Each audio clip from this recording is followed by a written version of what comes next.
Okay, good morning, everyone. As Matt said, my name is Sam. Not only do I have a connection with Matt in this room, 4 years at seminary together, but that row of chaos on the back there belongs to me, my wife and daughters, and Nick over at the back, and Jordan is hiding somewhere as well. He's over there. So if you have any problems with that, they belong to me, and I apologize for their chaos ahead of time. Part of today, the agreement was they thought, Sam's not actively pastoring a church right now. We get out of being sermon illustrations. So I plotted with Matt. We have to deal with this. So today I want to share with you guys, though, about a saint who's really important to me and where I'm from. You've probably guessed by now that I'm not American. I am from the north of England, and today I want to share with you about a saint called Saint Aiden. So if we could have the first slide. Here we go. So Saint Aiden. This is a remote island off Scotland called Iona. And it's going to become a really important part of the story today. And the icon on there is of Saint Aiden. You'll notice he's holding a torch, and that's because Aiden is the patron saint of firefighters. And I'll explain a little bit more of that a little bit later on. But to understand Aiden's story, I have to take you back in time. Because I say I'm from England, and you're probably all thinking about Victorian pomp and circumstance, and us doing a little thing called taking over a third of the world and destroying it. So I have to get you back in time, because we're going really far back in time. We're not going back to the Victorians, that's too modern. Not the Georgians, too modern. The Tudors, too modern. The medieval time, too modern. If you go back as far as the Vikings, you're still too modern in time. We're going to go right back to the 6th century, to the 500s, and to what at that point is British Isles. There is no England at this point. There is no Scotland. There is no Ireland. There's the British Isles. And a bunch of it was ruled by the Romans, and they disappeared with the fall of the Roman Empire. So I want to show you a map of the UK and around the year 540. This is what is now the UK looked like 1,500 years ago. It's a whole bunch of separate groups of people. The Romans had gone. Now, one of the interesting things about the end of the Roman time is Britain had already been Christianized. It was still Roman when Constantine became emperor, and Roman traders had bought Christianity, and the Romano-British had become Christianized. And then when the Romans left, there was no one to protect the Romano-British. And a whole bunch of people start coming across the water and taking over. So in the southeast, those brown tribes, that's the Saxons. They come across from Saxony in Germany. You see the pink names going up along the east coast. That's the Angles. And so there's all these different groups that come in, and they bring with them paganism, and Christianity declines heavily in the British Isles. And pagan gods, Woden and others, become important. So I want to talk about 3 specific areas. So down in the bottom corner, you see Kent. Okay? Knowing that the British Isles had become pagan, the Latin Christians, remember, we're really early in church history here. There is no Roman Catholicism and Orthodox and this and that, We're still in the era of the Great Church. There is just the Great Church and different regional expressions of church that come from their culture. And so into Kent from France comes a guy by the name of Augustine, not that Augustine, a different Augustine. And he sets up a bishop's place in Canterbury. This is why even the Church of England today still has an Archbishop of Canterbury. They go right the way back to Augustine. And so Latin Christianity starts to work its way up from the south. Now, if you go all the way up to the north, you'll see there's somewhere called Dalriata, the kingdom of Dalriata. That was a kingdom of Irish folk who came over and started a monastery on that island I showed you earlier, Iona. Irish Christianity.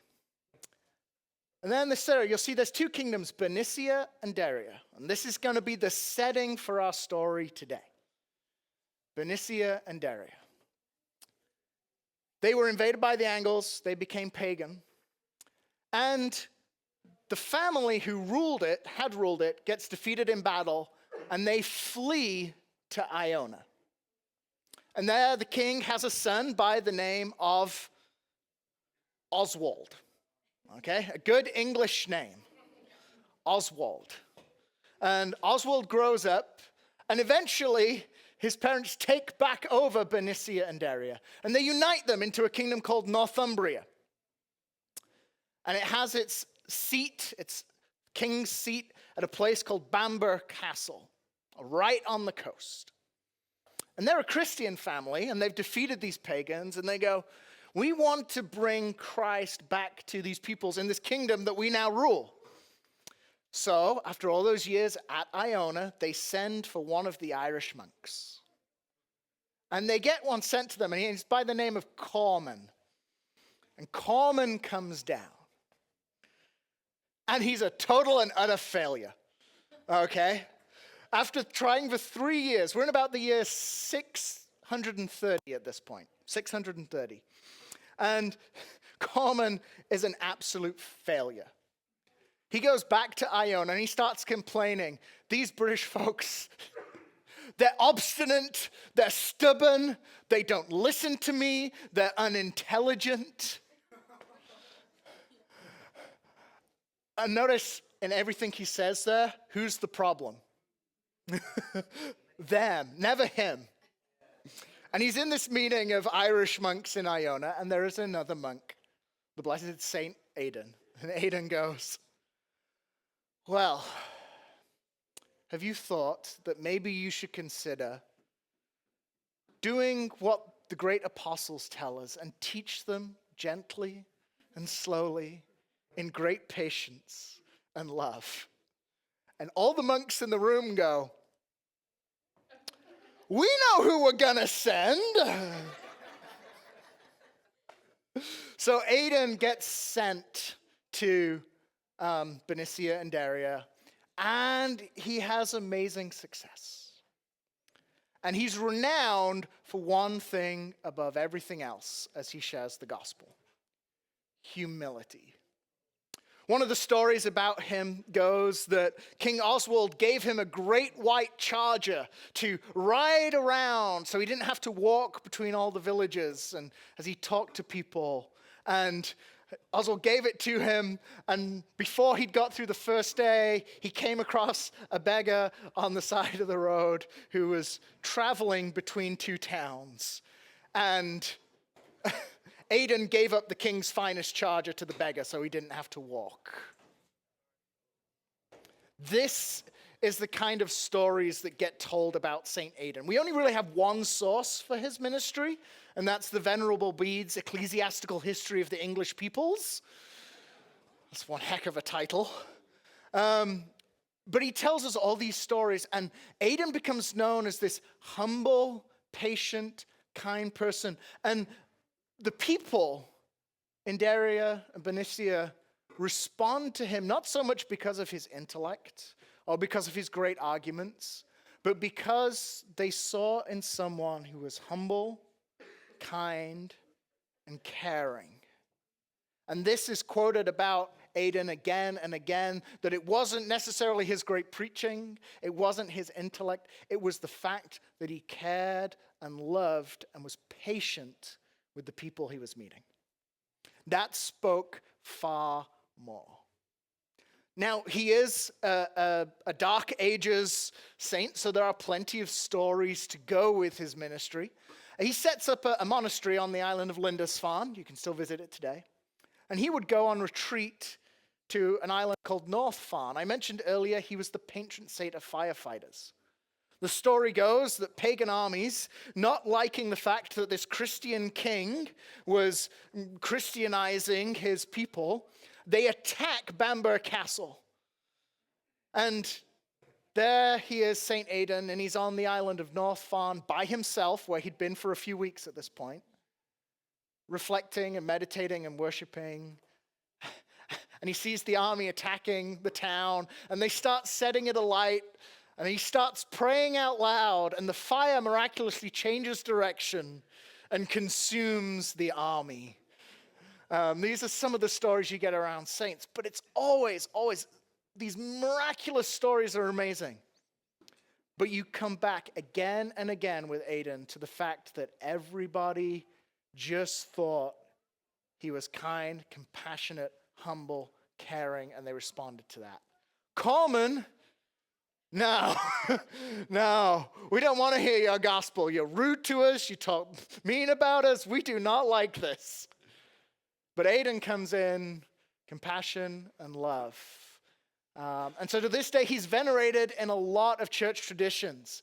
So that's his statue on Lindisfarne. This is an Eastern Orthodox icon of him because he is, even though Eastern Orthodoxy has very little geographic connection to the British Isles, he is a venerated saint in Eastern Orthodoxy. And this is actually a recent Catholic icon that got made a few decades ago.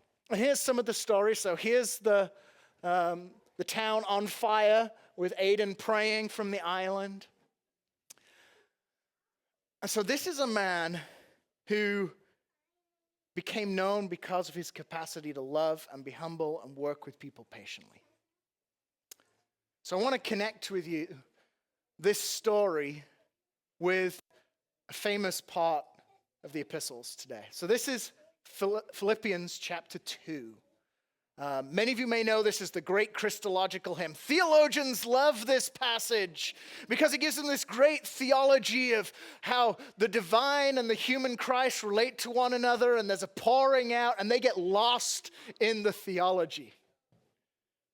And that's important because for a minute I want to focus on this. We've got a great hymn. In the middle, you'll know the words starting at verse 6. Who being in the very nature of God did not consider equality with God something to use to his own advantage. Rather he made himself nothing by taking the very nature of a servant, being made in human likeness, being found in appearance as a man. He humbled himself by becoming obedient to death, even death on a cross. If like me and you've been around churches for years, you will have heard these verses hundreds of times. You may have heard sermons on the divine Jesus and the human Jesus. But what I want to draw you to isn't the hymn itself, but how the apostle introduces the hymn. Do nothing out of selfish ambition or vain conceit. Rather, in humility, value others above yourselves. Not looking to your own interests, but each of you to the interests of others. In your relationships with one another, have the same mindset as Christ. This great Christological hymn is not shared by Paul with the church at Philippi because he wants them to become greatly articulate in exactly how the divine and human natures of Christ relate. Paul shares it because he wants them to look at the gospel of the Creator coming down to be part of creation and restoring creation to what it should be. He wants them to see that shape of the gospel, that action of Jesus, and he wants the church to live that out. The gospel is not some distant theological concept. It's not some intellectual academic set of rational reasoning. It is a story of a creator redeeming creation by becoming creation and then working out how to live that story out. How do we do that? In humility, value yourselves above others. How do we imitate Christ? It's not about how great our apologetics are, our ability to reason in theology, but can people look at your life like they did with Aiden and say, I'm going to respond to that? This guy showing my value. How do we live out that gospel in our lives? Common is that these people, he's all judgmental. That's not living out Christ. Aiden, being patient, kind, going to people, meeting them where they're at. That is living out Jesus. That is living out the gospel. I want to share with you a couple of things. See if you can go to the next slide. This is Doreen. Okay. Doreen trained me to preach when I was a teenager. Okay, so in the British Methodist Church, you don't have to be ordained to preach. There's things called lay preachers, and lay preachers fill in the preaching when pastors aren't available. And so I was 16 when Doreen started to teach me to preach. At the time, let's just say she was rather elderly. I went to see her this last January. She's now 94. To put it in perspective, the age difference, I'm 35. So she's 6 decades older than me. And this is the woman who taught me to preach. She's a lay person. She preaches. And there I was in January. There was snow on the ground. We'd walk from the train station. We get to Doreen's and we're chatting. She hasn't seen me for 7 years at this point. And we're talking and all sorts of things. And Doreen pulls out one of the most Doreen things ever. Just remember, Sam, you don't have to be preaching to preach. That is Doreen to a T. Anyone can preach. They can preach in how they do their shopping. They can preach in how they talk to other people. They can preach in how they help and serve and volunteer. You can preach with your life. You don't need to be able to speak at all to preach. She's 94. She's losing her memory, and yet she's still got it in her head. The truth that life is what preaches. Here's a quote from one of my favorite authors, Rachel Held Evans. Christianity isn't meant to simply be believed.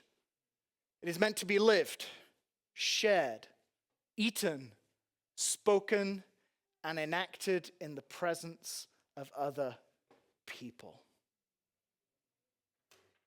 John would say we love because God first loved us.